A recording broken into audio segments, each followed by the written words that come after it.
Parental discretion is advised. This show is brought to you by IndieWrestling.us and IndieWrestling.network for your independent wrestling entertainment. Just Pro Wrestling News Podcast. No filler, no pop-ups. Production services by Sidekick Media Services. And listeners like you, supporting us at patreon.com/Wrestling Mayhem Show.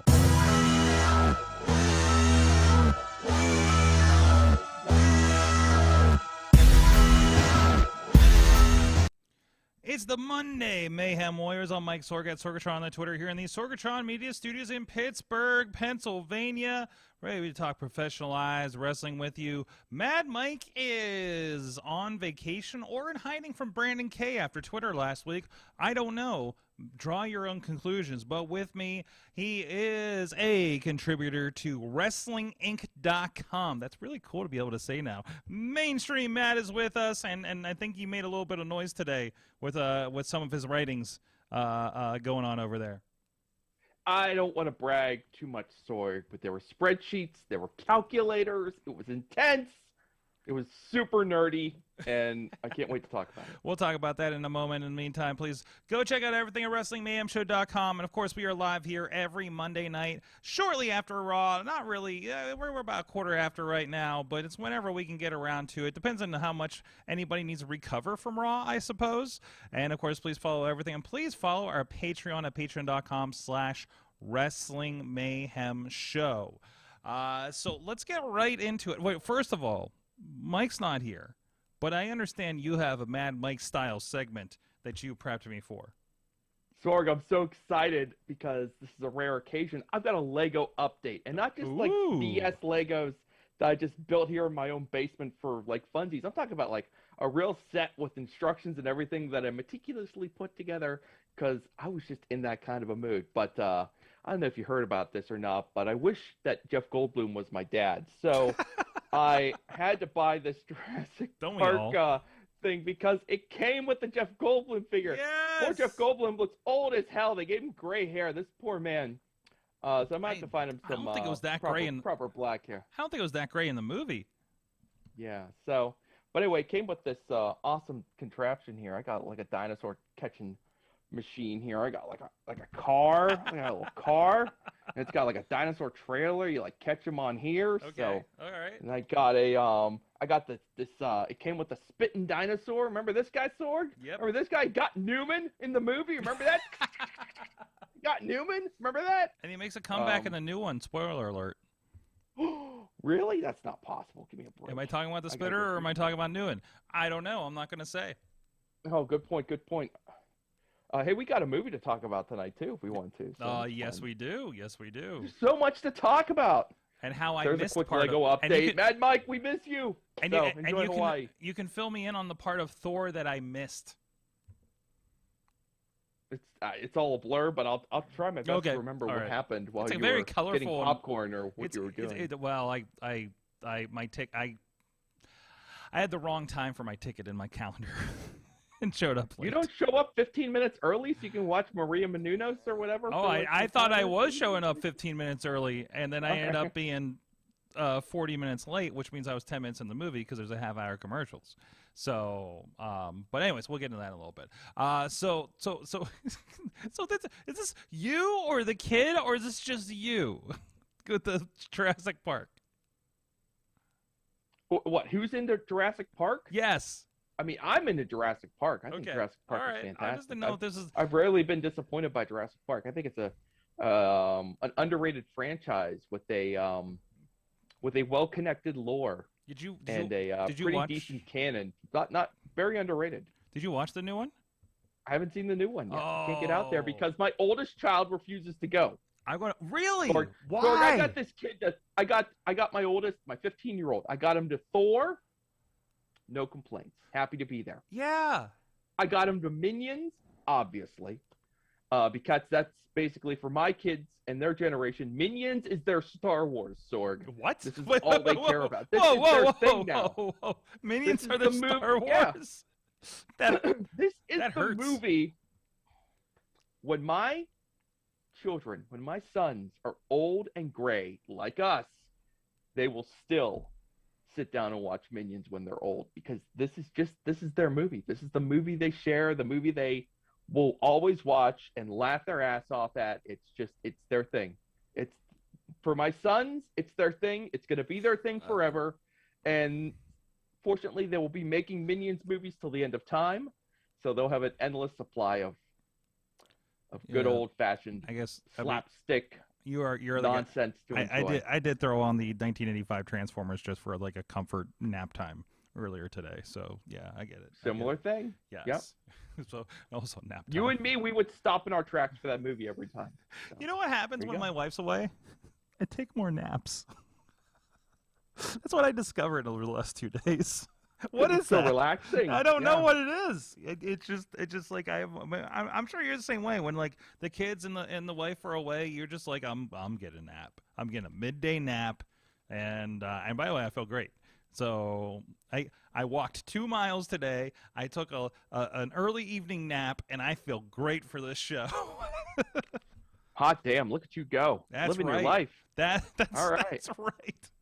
I don't know what that says about anything, but hey, you know what? No one really knows how, unless you're actually married. You don't know how the hard work that goes along with being married until your significant other, like, distances themselves from you for any reason, goes on a trip, goes out for a night out, and you just do not understand. Your body just exhales all at the same time, and you shut down. You think you're going to have a fun night, but you're not. You just rest because I got time to rest. We're going to rest.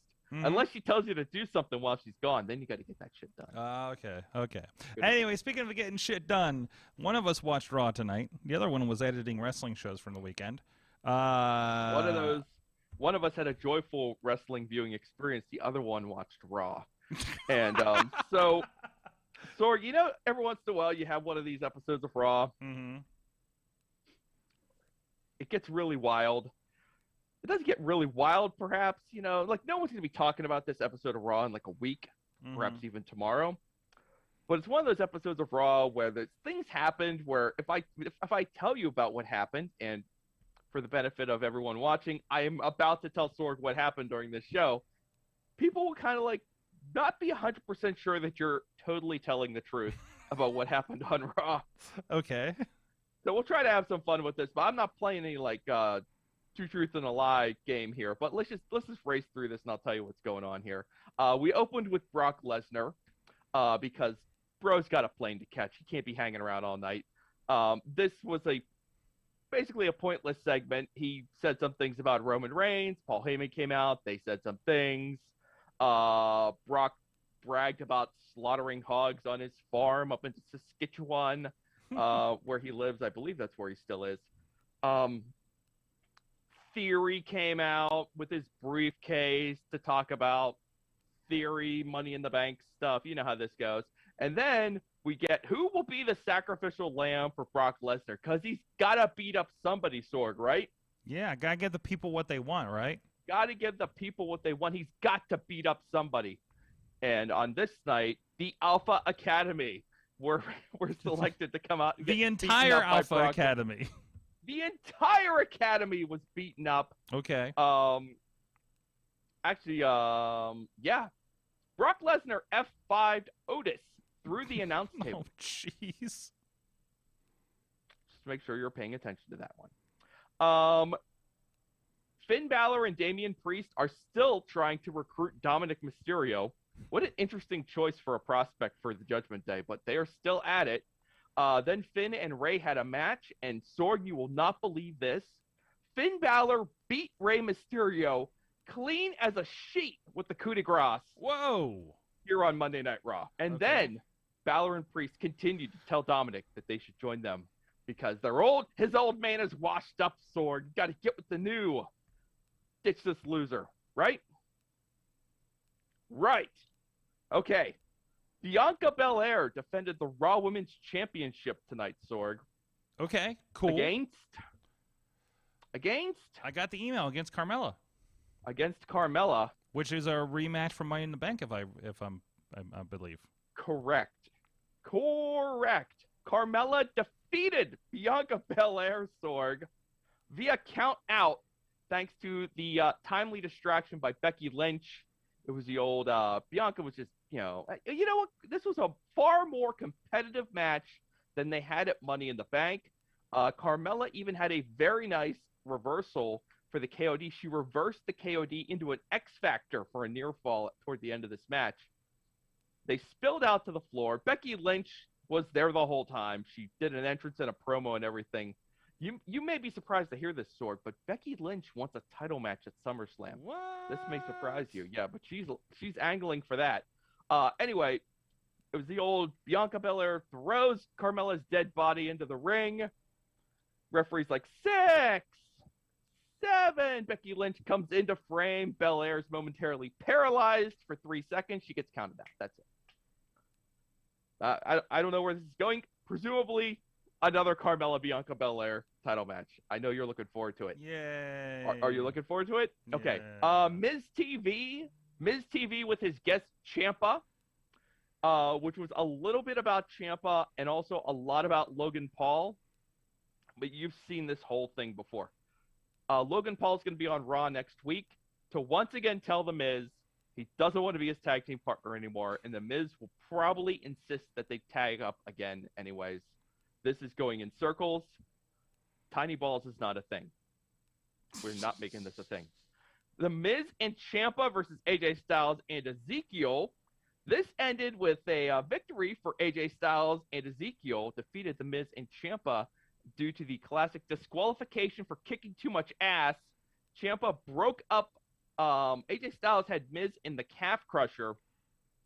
Ciampa runs in, breaks up the calf crusher, and just keeps beating up on AJ Styles for a few more seconds, and the referee decides, that's too much, I cannot, and he throws out the match. Rick Knox would never, but on this occasion in WWE, they called that a disqualification. Okay. Whatever. Backstage segment, I will only point this out for one reason. Backstage segment with Riddle and Bobby Lashley. Riddle asked Bobby if he was interested in going back to wherever, the locker room, wherever, to watch Stranger Things, because Riddle gets a little scared. Lashley said, no, I'm good. I've already finished Stranger Things. You go do your own thing. So Bobby Lashley has finished Stranger Things. Riddle still trying to work up the courage to finish it. Was there? FYI. Wait, So are if they? you- Wait, what? Was this an Bobby ad? Lashley has finished Stranger Things. Okay. Riddle's still working up the courage to finish it because he gets have- a little scared. I haven't started yet. Okay, so you were in the Riddle camp. I'm in the Riddle camp. scared to start Well, Stranger Things. we were catching up. We caught up with Picard last week, and I got to wait for the wife to come back. So I'm watching stuff like The Boys and For All Mankind, So again, Sure. back to it, So, but anyways, Yeah. yes. Gotta Anyways, be careful. Alexa Bliss and Asuka defeated Doudrop and Nikki ASH. That was it. Really, there was nothing else to this. Okay, here's where it gets interesting. All right, they had a segment with the Usos and the Street Profits. They're going to have a tag team title match at SummerSlam. There's going to be a special guest referee. We don't know who that's going to be yet, but we have some people who are volunteering for the job, Sorg. A couple prospects emerged as possible special guest referees tonight. Oh. R-Truth was one of them. Oh. And Amos, also MVP volunteered Amos to possibly be the special guest referee. Could be amazing. I'm not getting my hopes up. But anyway, this leads to a 6-man tag team match. It is the Usos and Amos versus the Street Profits and R-Truth. It's been so long, I can't recall the last time I saw R-Truth in a match outside of the 24/7 division. R-Truth can still go. Mm-hmm. People in the Discord I was hanging out with tonight were fantasy booking his AEW dream matches against Orange Cassidy and Danhausen during this match because R-Truth looks so good. Yes. He's so good. He's so good. But anyway, Amos and the Usos win. Dawkins gets a tree slam and takes the pin. You couldn't pin R-Truth. He's right there. Nope, couldn't do that one. Mm-mm. So, whatever. What else are we doing? Oh, we got the creepy vignettes. The ones that are for Edge, but they haven't told us they're for Edge yet. You know these ones I'm talking about? Yeah, I know. The creepy ones? Yeah. They did like a fresh version of it. Okay. They did a newer version. This one had a Mick Foley red flannel vest in it. And remember the old RKO T-shirt that looked like NWO? Remember the RKO T-shirt that had the NWO lettering? Yeah. Okay, it had one of those in it, and it had a John Cena hat. A John Cena hat. So, can I put laying it on real thick. Side note. Somebody, so I produced the 247 Fighting Championships down at the at the Meadows Hollywood Casino this past weekend. And at one point, and Damien, Damien does some video work with us, and so he was on there, and had a couple other guys in there, and I don't know how many of them were along with me, but somebody came out to Edge's theme music. And they had a lot, like, they go out and do the judge prep, or the commission guy or the doctor or whatever checks on him and everything, and they're really like fussing with his gloves for some reason and taking a long time with it. So we got to hear several verses of the Edge song. The guy then lost, but still, it was a very epic time, and as I don't know, you've done some of these shows with us, especially when we're doing the cage shows. Sometimes we just jam out to the music that's going down, and it's just serenading, and I got the DJ just cracking up beside me. So I just, it was, on this day, you know how it goes. We just had a very wrestling moment, even though we were not at any of the wrestling shows this past weekend, and I had to share that with you since we're on the. On that kick. So it's just, is he just going to be super rated R Edge? Is that what's happening? Are we back to the classic, you think? Well, the word on the street is that the reason Edge got kicked out of the Judgment Day, the faction he started, is because the Judgment Day was going to get supernatural. They were going to get extra spooky. They were going to get like, they weren't just going to be Judgment Day spooky. They were going to be like Fiend spooky. Like, it was going to get really weird. Okay. And apparently, like, this was too much for Edge. And so they had to like readjust their. So Edge their decided to bail, is what you're saying. Swapped in Finn Balor. Basically, Edge bailed on it, or Edge was like, "I'm not really into this," and they're like, okay, you're gone." Or Edge bailored on it.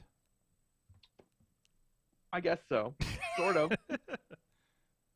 But the weird part is, like, since then, Judgment Day has done nothing spooky other than stare at Dominic Mysterio for weeks on end. I do like the theory that Christian turned like the next week or so afterwards, because he saw what happened to Edge. Like the prevailing theory was he saw what happened to Edge, and decided to take out the young guys before they took him out. I love the memes. I love the Christian and Edge memes. The Edge meme, one half is Edge with like 30 pages of dialogue, and the other half is Christian, your dad is dead. And it's just that's a win. That's Christian. That's a win for Christian right there. It's so good and so bad. Like, he's being such a shit, and and he's so good at being that, right? When he does that turn. Extremely booable. Oh yeah. I think now he should I think the next step on this is for him to like tease saying something awful, but never actually saying something awful now. So now the fans are like warmed up for it. Now they want it a little bit. They're like, what awful thing will Christian say now? And now Christian just doesn't say anything awful. Yeah. And just kind of eggs them on that way.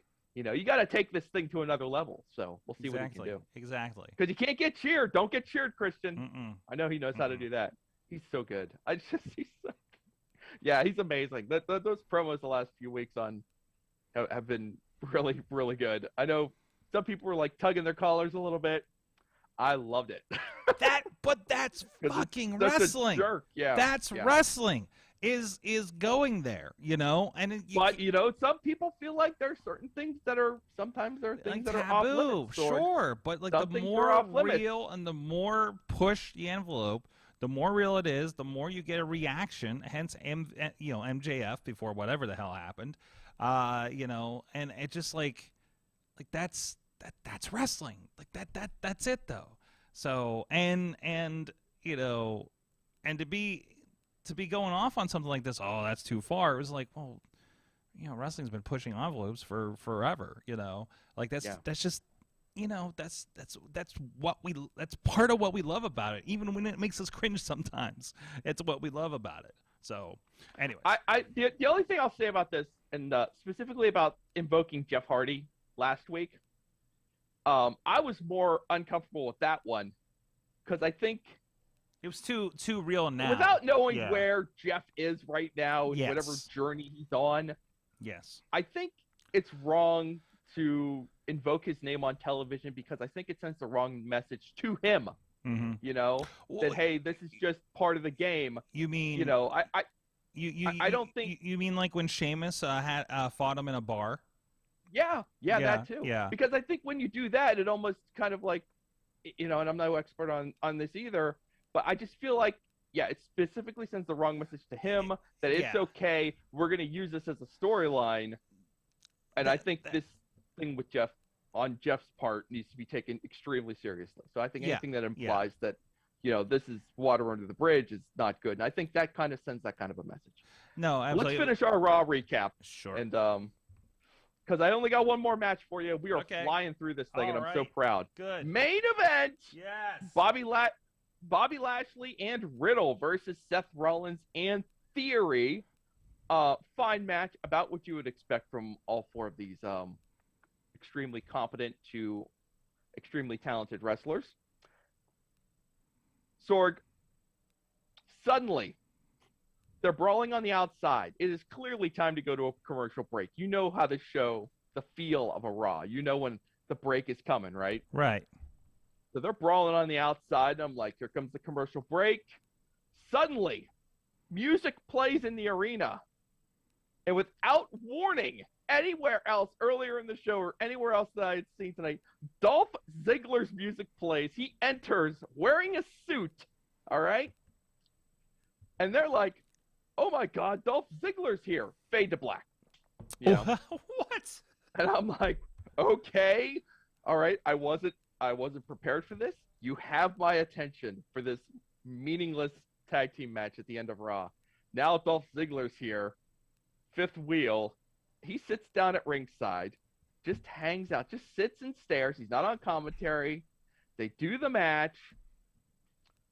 Theory tries to steal a pin on Riddle, puts his feet on the ropes. Ziggler pops out of his chair, pushes Theory's feet off the ropes. Now the fans are like, whoa, now what's going on here?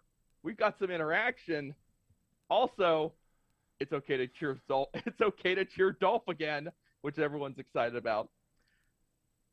Theory kind of like stares at Dolph for a second, turns around, RKO, boom, Theory pinned by Riddle.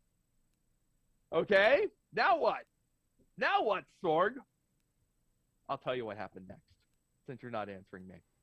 I'm Celebration. I'm so confused. Yay! Seth Rollins got put through a barricade at ringside, so he's not part of any of this. Theory's like standing there like, what the F? Turns around, Dolph Ziggler's in the ring, turns around, super kick to Theory, knocks him out. Ziggler stands tall at the end of Raw over Mr. Money in the Bank Theory. Theory already has a match at SummerSlam against Bobby Lashley for the United States Championship. Mm-hmm.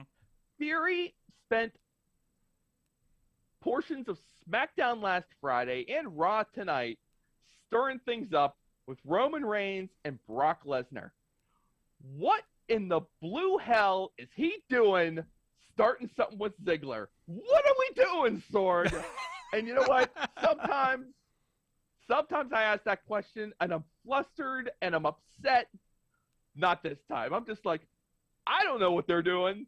Let's see what happens next. Now, this could just be Theory beats Ziggler next week because Ziggler once had Money in the Bank too, and Theory's going to start mowing through Money in the Bank, guys. Maybe that's the deal. I don't know what's happening, Sorg. What do you think about this? Ziggler's back. He was in a suit. A completely new thing. Ziggler in a suit. Suit Ziggler. Mayhem Mania's back. Ziggler in a suit. What's happening? I don't know.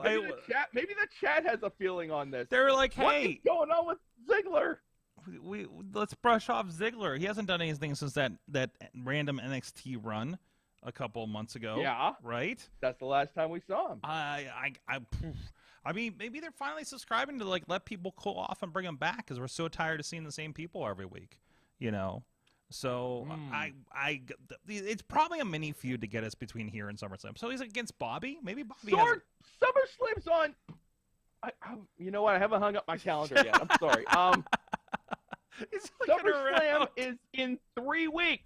It's not even next month. It's at the end of this month. Mm-hmm. It's the 11th. It's like on July 30th. They don't need an in-between feud. He's feuding with 3 people, Sorg. Theory's feuding with 3 people. And now he's feuding with somebody else. How many feuds does this kid need? Oh, I don't know. You're so flustered. I love it. Make it make sense, Sorg. Make it make sense. It's not like we don't have this in other places. I mean, it's why not? Why not? Maybe, yeah, why not?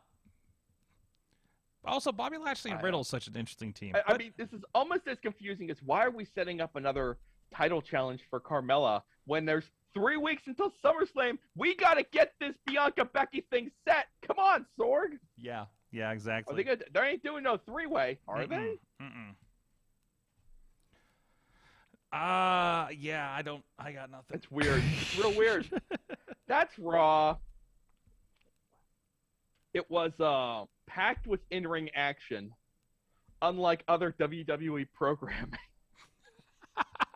Well, let's get into that then. Because my favorite thing. You shared so I love because so for so many years you have had these in-depth scouring, calculator involved graphs and charts things, and and I love that you're working with WrestlingInc.com now, and you're able to share this with a bigger audience. And you dropped one of these calculus bombs, wrestling calculus bombs today. Tell me about it. Yeah, you know what? You're right. This is definitely born of the WrestlingMayhemShow.com. I've done stuff like this on WrestlingMayhemShow.com. I remember just an absolutely insane memory lane time. I remember just an absolutely insane John Cena article I did years ago when he was doing his United States title run. Mm-hmm. And we broke down star ratings and stuff, and we statistically proved that that year John Cena in that specific year, which now slips my mind, was the best professional wrestler in North America in 30 years. So a true United States champion. He was a true United States champion. Anyway, getting back to this, I typically do the live website coverage on Wrestling Inc.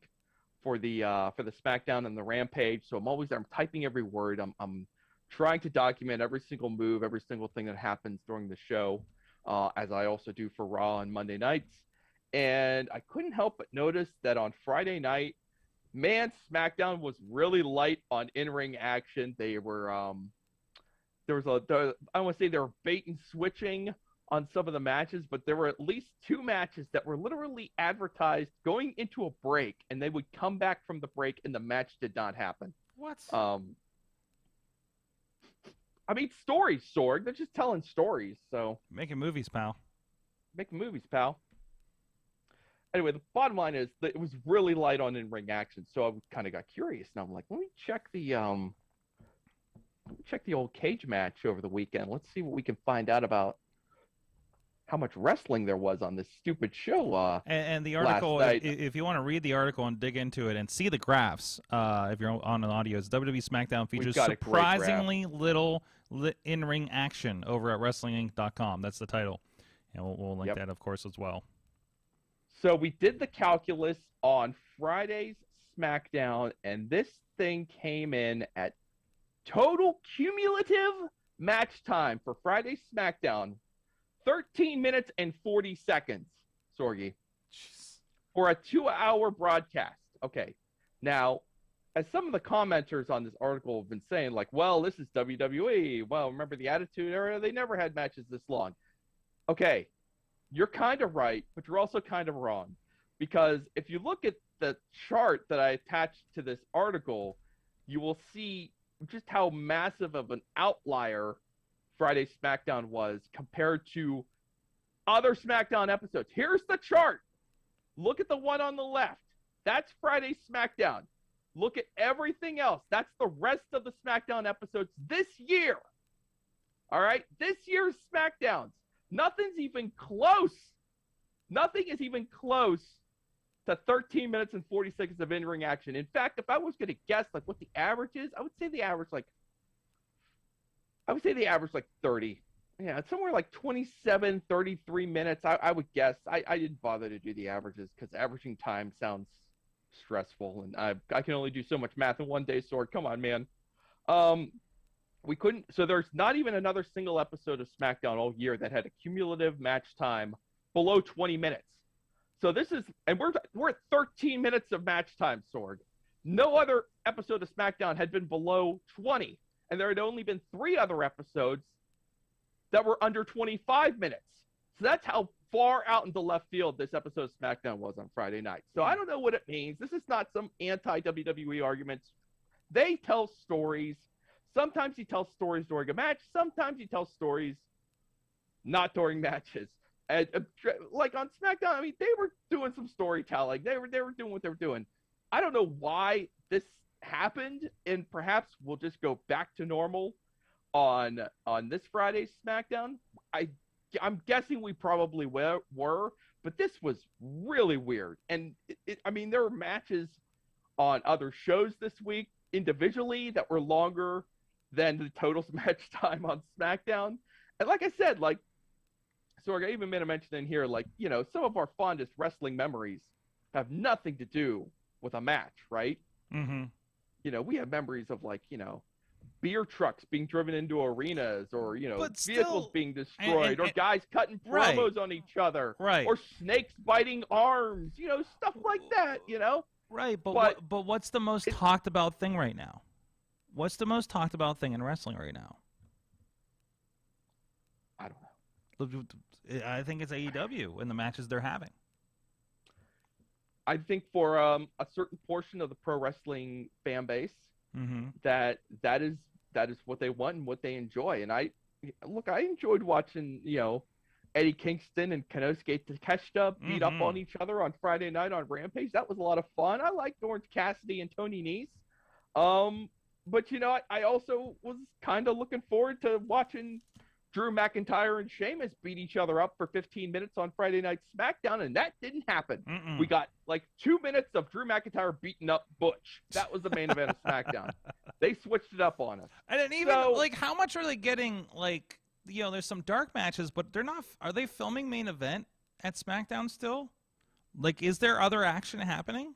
There was at least one dark match beforehand. I know there was like a Raquel Rodriguez Xia Li dark match.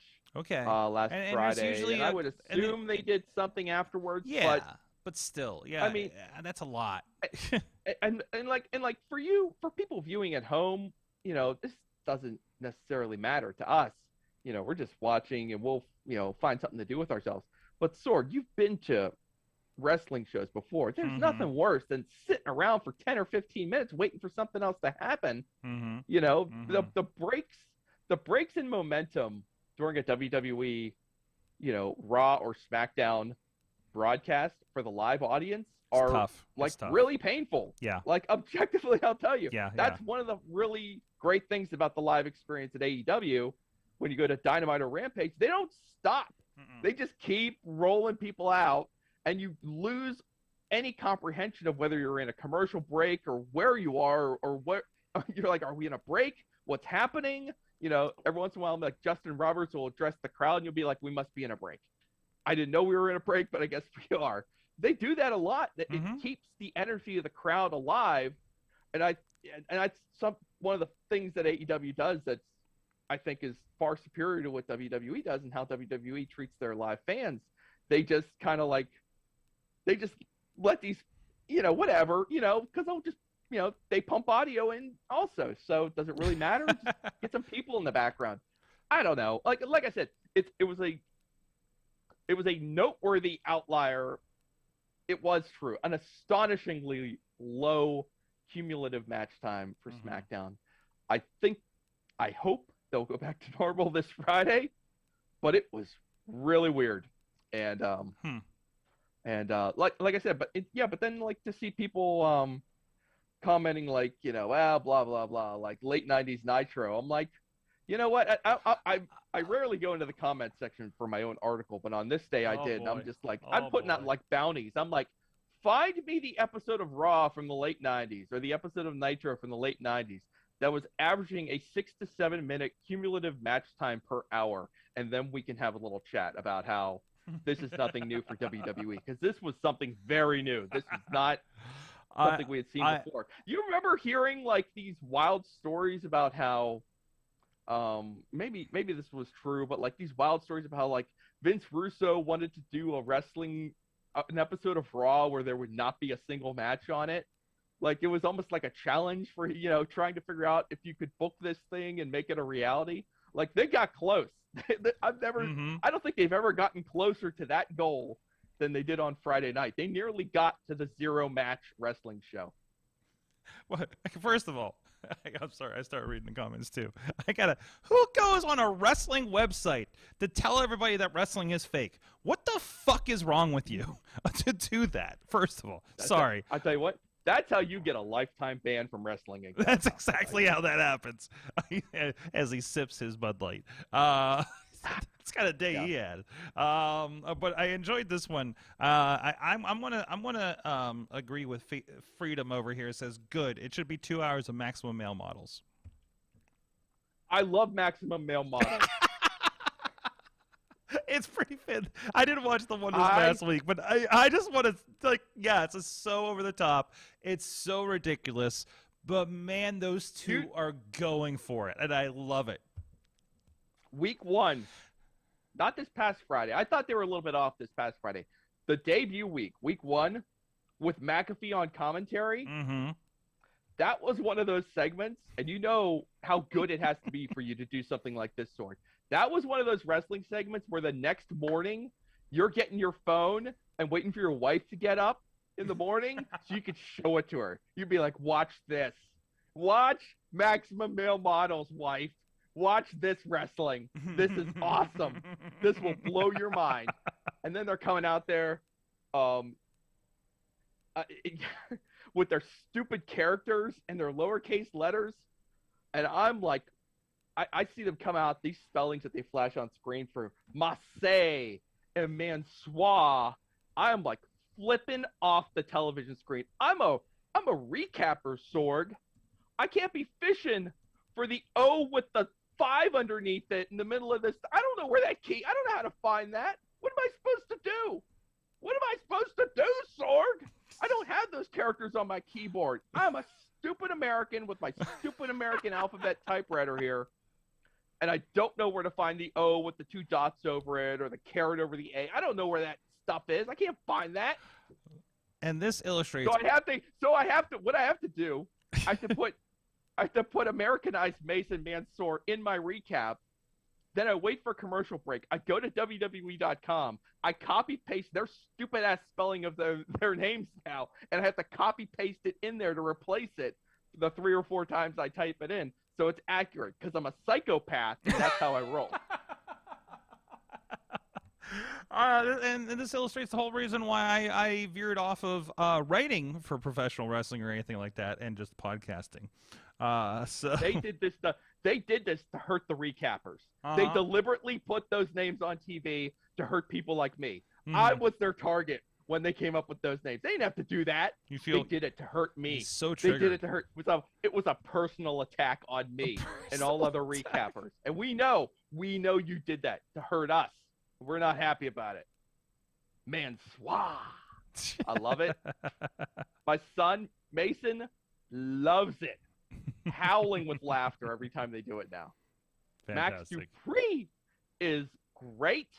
LA Knight was great. Eli Drake was great. I will accept no, none, zip, 0, zilch. I will accept 0 disparaging of the great Max Dupree, because that dude rules.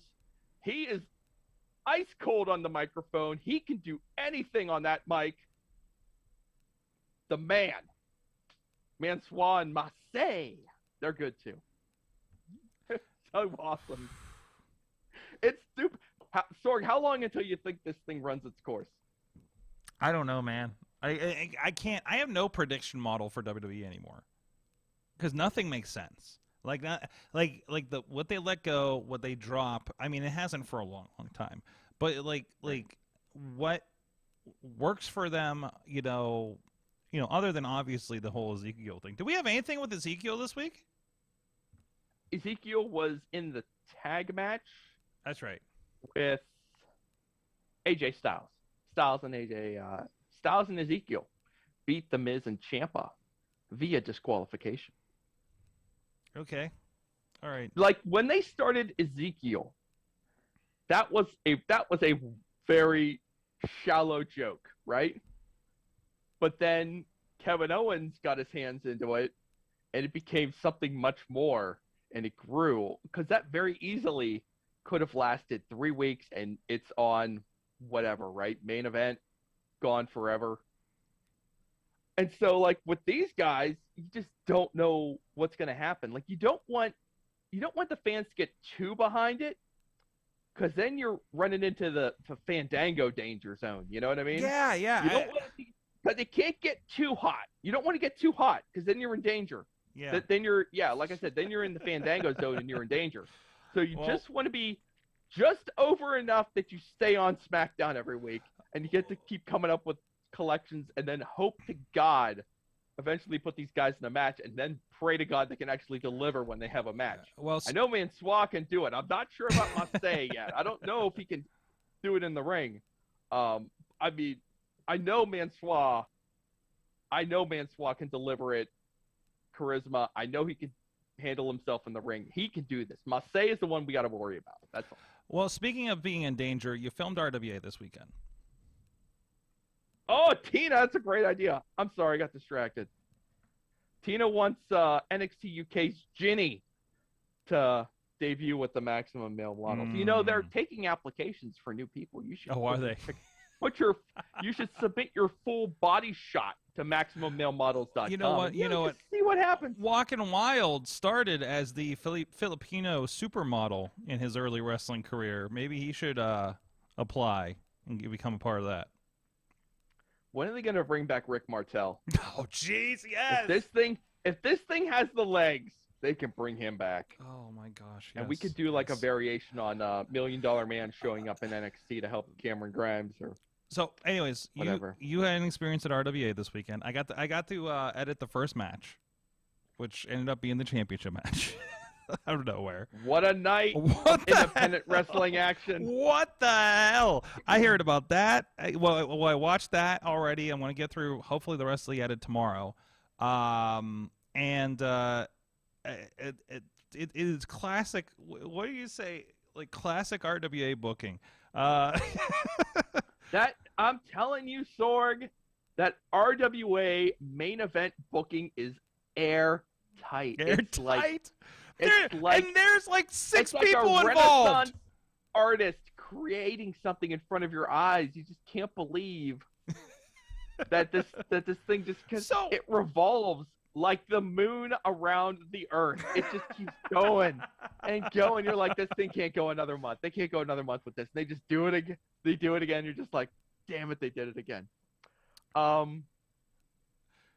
yeah, it was a fun 3-way. So first of all, and hold on, I need to pull the picture up because I tweeted this earlier, and thank you, great camera work by the way, getting an image of the petition to not have the three-way dance for champion Ryan Edmonds against Daniel Eads and Bill Collier. What is happening now? I don't know what account I'm on right now. All right, so a little story about this. Like Ryan Edmonds brings out the petition. The old piece of paper on a clipboard gimmick, right? And he's going to submit his petition. And I'm like, oh, that's interesting. And he's showing the paper to, the leader of RWA, the head of RWA, Dr. Feelbad. And I'm just kind of getting a little bit closer. And I could see it says petition on the top. And I'm like, okay, there's a little detail here worth capturing on camera. And then I start glancing further down. And I'm like, there's real names on here. Are these real people's names? What names are these? And I'm sure this happens to you. Like You could see as I'm getting a better look at what's on the page, my camera's getting closer and closer and closer because I can't believe how much effort went into this stupid prop in an indie show. There was no guarantee. Ryan Edmonds knew this.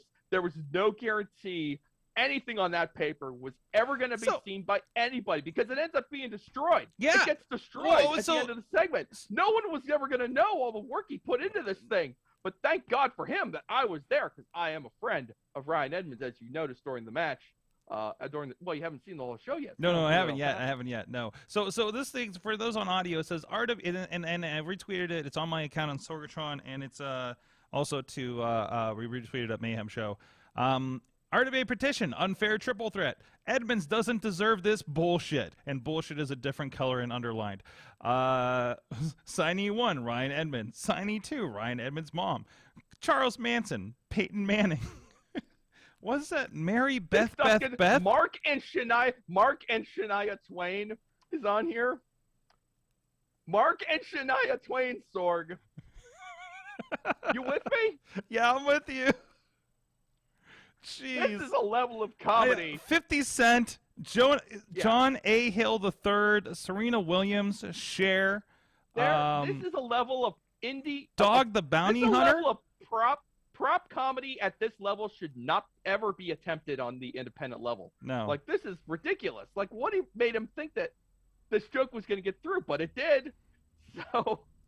It's amazing. It's great. It's the best thing since so amazing. It's since people's people I want to wrestle list, right? So it is like a people I want to wrestle list, except it's so obnoxiously and fabricated. It's hilarious. It comes out the petition. Feel Bad says we're having the match right now. So we had our championship match. Like first off, a three-way dance. He tries to get both of them to team up against the other one and gets slapped. Match happens. J-Rock, who is mad because he got stripped of the belt like months ago, comes out and interference. Again, like RWA main event booking, J-Rock has been pissed off about this for literally 9 months. Like, this has been dragged out. Yes. Yeah, basically since the incident back in November that got the show shut down. Yeah. So and then Rev comes out and in the end, it just. To a pop. The Rev pop is a thing now at the West Newton Gym. It really he comes out, the sounds is incredible. Like, I know when he's near because I could tell from the sound of the crowd. I'm like, where is he coming? He's coming. Where is he? Yep. And I haven't gone through the rest. And then you got Chris Taylor come back in a street fight, which I've heard things from what you guys have told me. It's wild. Yeah.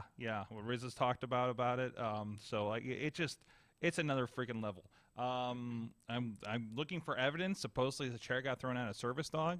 I'm hoping that's not the case. I'm hoping it was just. I have my doubts. I was you think that's suspicious? You think that's suspicious? I don't know. Maybe I blacked out. Like, a lot of stuff happening.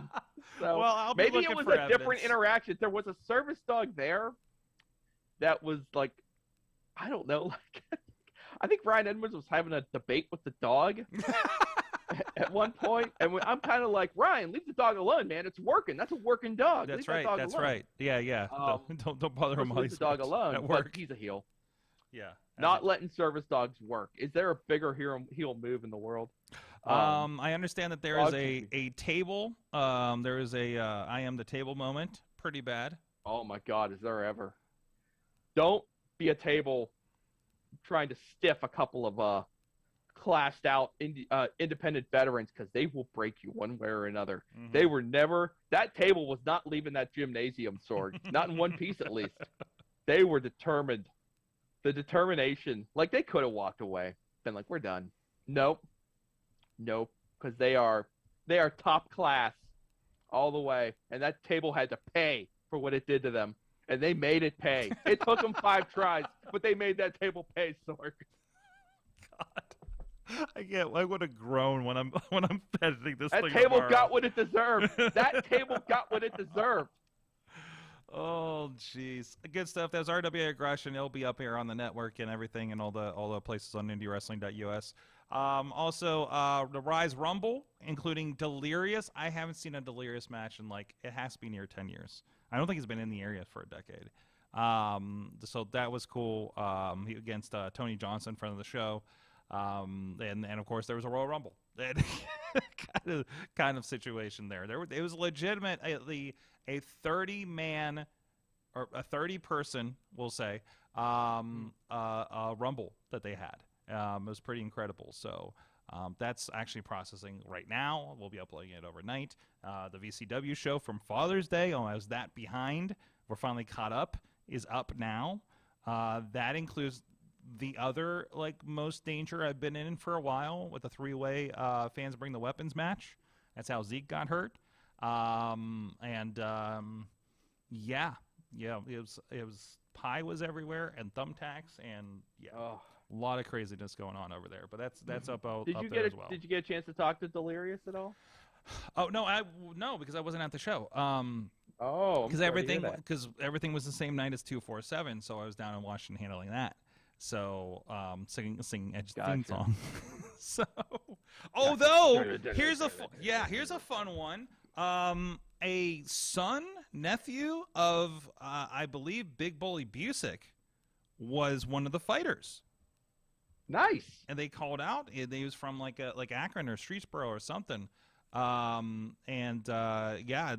called out on commentary about how he learned stuff from his dad that was in WWF and everything. I was just like, okay. So that kind of threw me a little bit. But I don't know. It seems that's not the first time either I've heard that, also for Ryse, Lady Frost came back, so it was cool to see her in the ring again as part of that Rumble. So, that's awesome. Yeah, good stuff. A lot of good stuff. Like too much good stuff this past weekend. So, and then this weekend we got VCW. Be heading down there. I think Rob will be joining me, and hopefully somebody helping me with DVDs. And that will be fun as well. Super Oprah versus Madman Fulton. Are you ready for that, Matt? I am such a mark for Super Oprah now. I'm into that. And you know what, Madman Fulton, you got yourself into this. You can get yourself out of it. So not my funeral, pal. He did get himself into it. He did do the call out on that. So, and I haven't even looked at the card for Warrior yet. I don't even know what's going on. Oh, there's some interesting things on that Warrior card. You'll enjoy it when you check it out. Are they doing 2 nights, right? They're doing 2 nights? They're doing 3 nights. But the Stadium Series is going to be, they're going to have one on the 23rd, same night as Ring of Honor, unfortunately. And then they got one in August, and they got one, I believe, AEW weekend for All Out.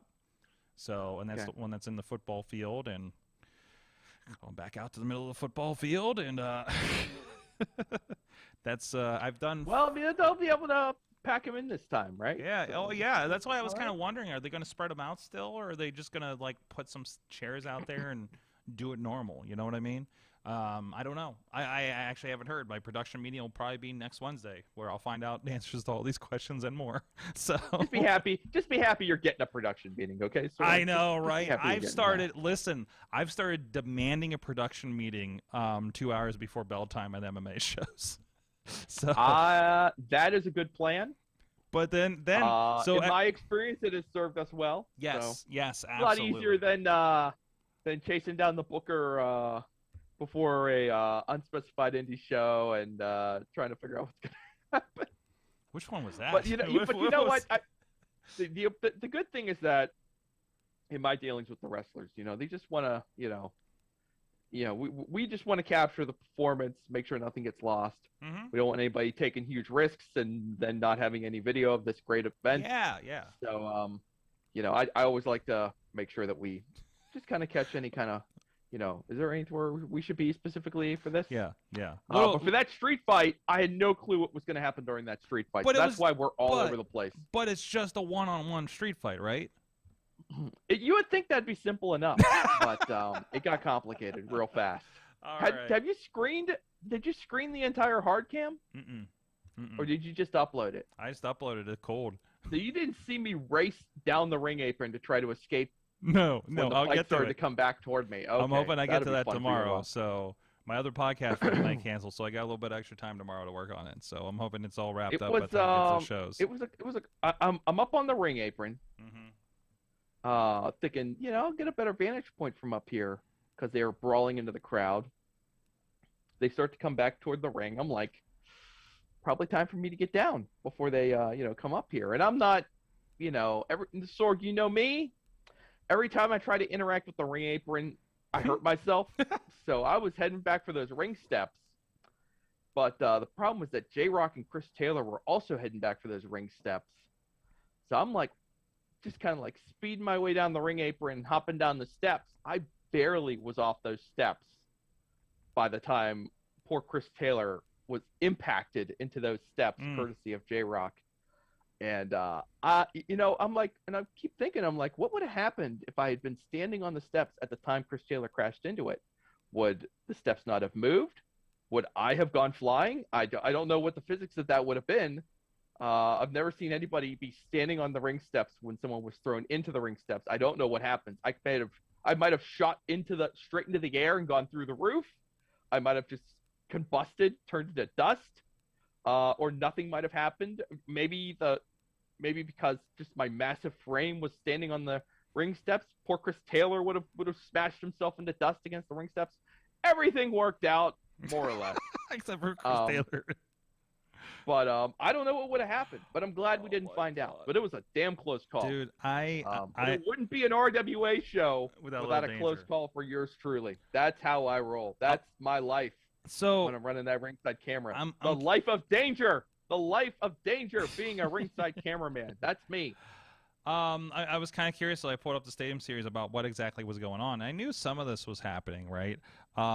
Just real quick, this is just for my own entertainment. Athena and Kylie Ray for the championship, okay. Right? All right. Check out this team: Rikishi, Beastman, Dan the Dad, and Rikishi. No. Wait. No. Rikishi's in their corner. Managed by Rikishi is the Beastman and Dan the Dad. That's and then good. Team Frank the Clown is Storm Grayson and Jake Something. Oh my God, Jake Something and Beastman in proximity? Yeah. Have they tangled in the past at Warrior? Have they ever tangled? I'm sure they've come across each other. I believe Jake Something would try to pick up Beastman and throw him somewhere. So that'd be scary as hell, man. We got Adonis and Casey Navarro, presumably for the Warrior Championship, which is interesting because Sam is their Lucha champion, I think, still. Gringo Loco, Rachel Ellering, and Max the Impaler. Okay. Alex Shelley and Warhorse. Okay. You have my attention. These are all good. And then Tessa Blanchard is coming back in August, which that has not been received well from what I've seen. But anyways, everyone's, it's always only a matter of time before someone takes a chance, right? Yeah. Someone's gonna take a chance on Tessa. We just recently heard word that Santino Morella's promotion up in Canada was taking a chance on Marty Scurll. That started a big old firestorm. Everybody ends up taking a chance. Sorg, we've talked about this too. Some of the smaller promotions around these parts. Yeah. Taking chances on guys and girls that maybe they shouldn't be taking chances on. Or maybe they should be taking chances on it. Who am I to judge? You know who decides if it's the right thing to do? The fans decide. Well, if the fans, house is soft, then you know. And if it's not, then I don't know.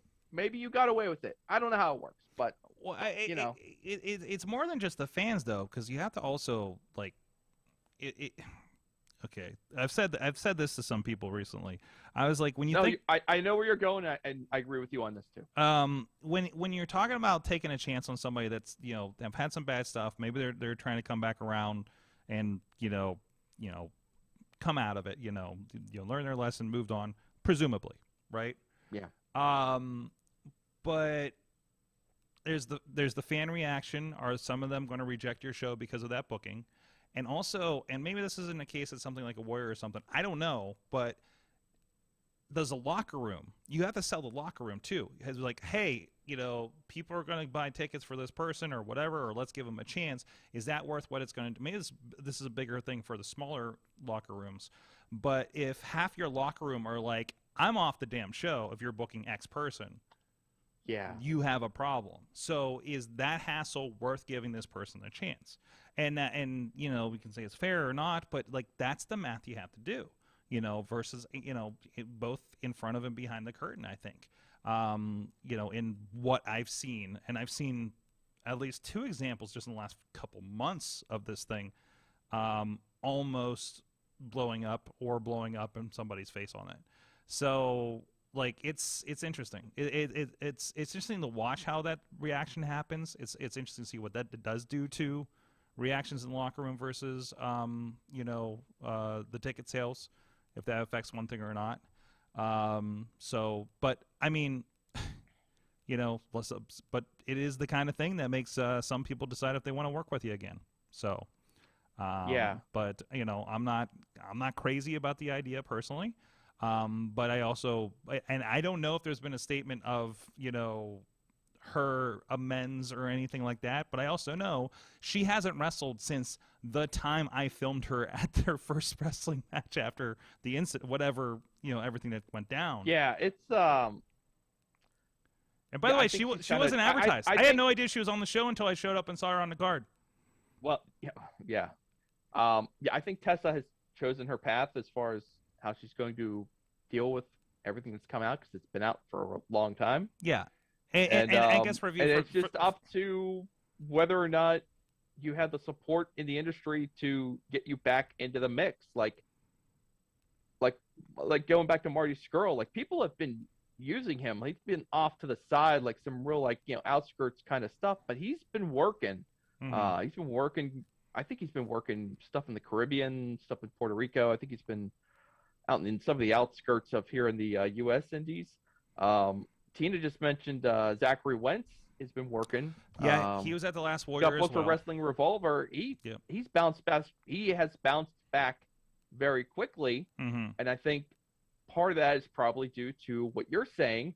What is the locker room going to say when you bring in Zachary Wentz? And I think, judging from, anecdotally from what I'm seeing online and just how quickly he seems to be getting booked again, is that there's probably a general sentiment in the industry that it's cool to bring him back.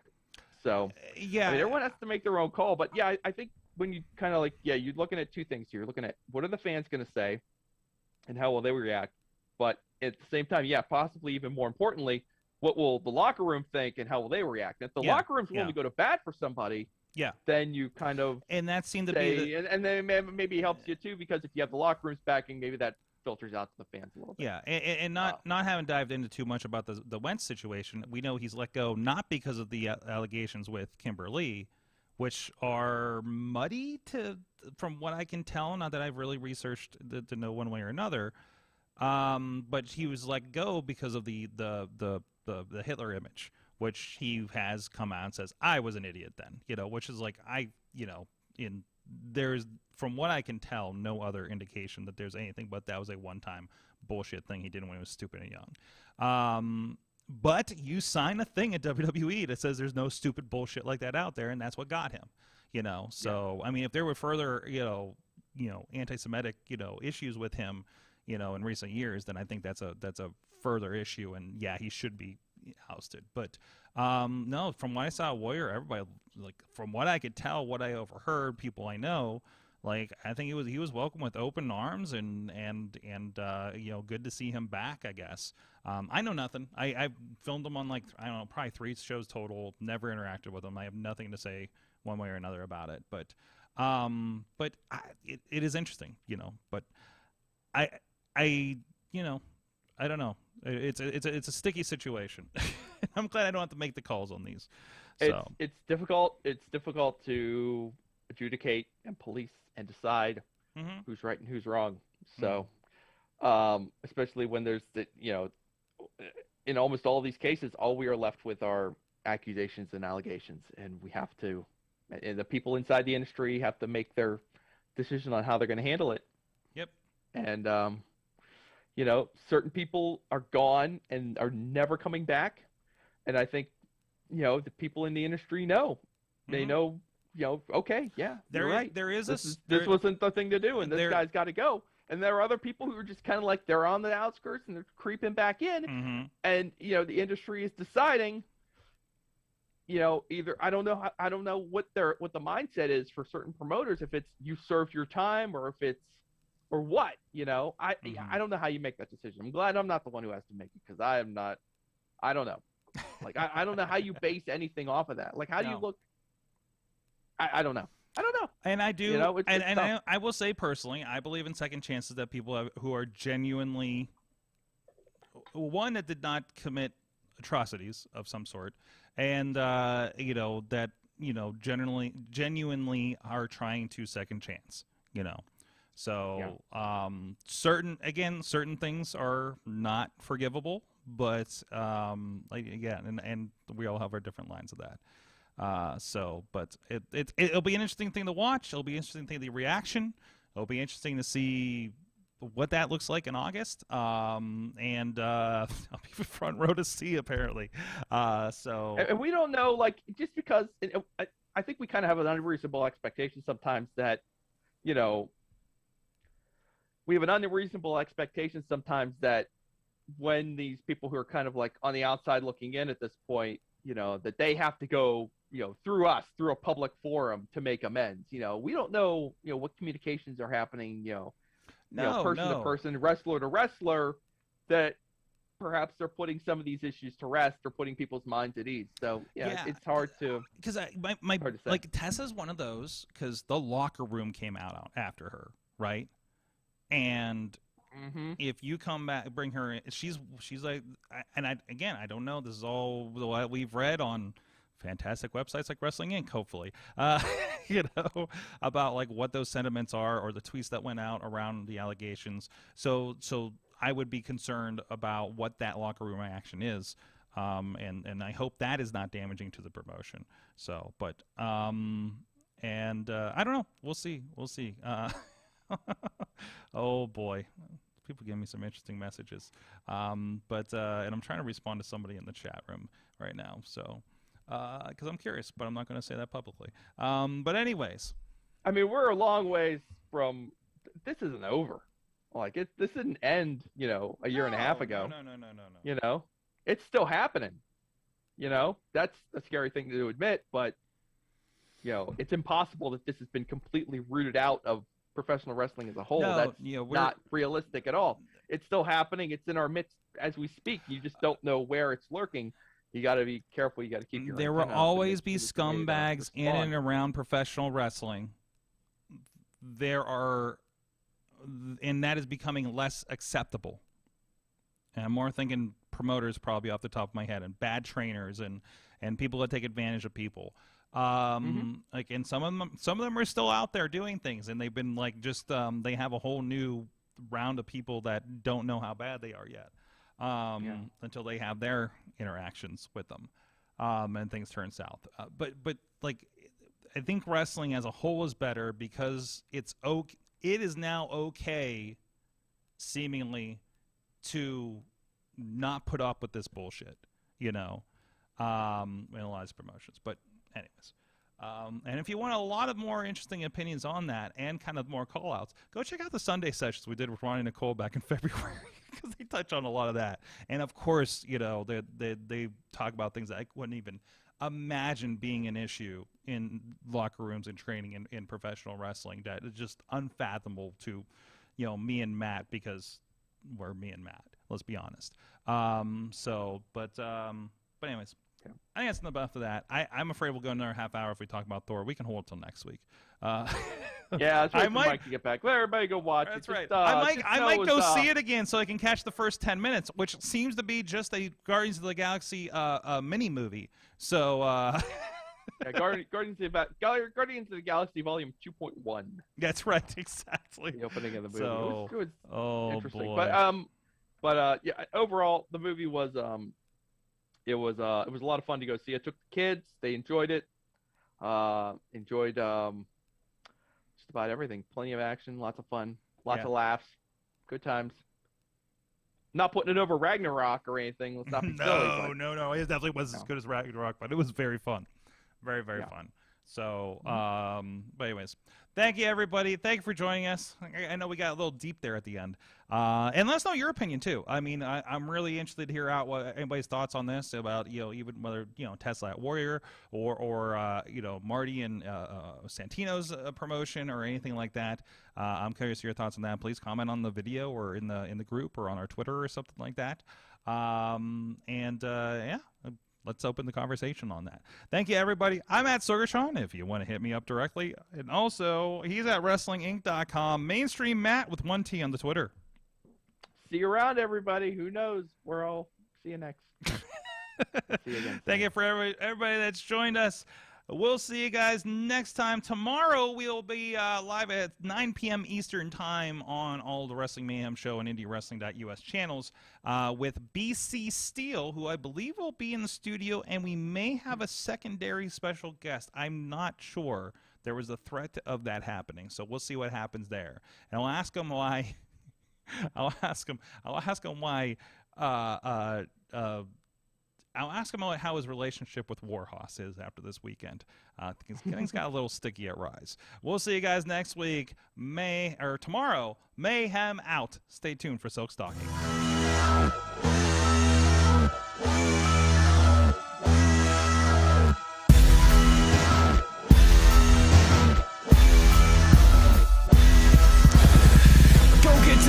This show is a member of the Sorgatron Media Podcast Network. Find out more at sorgatronmedia.com.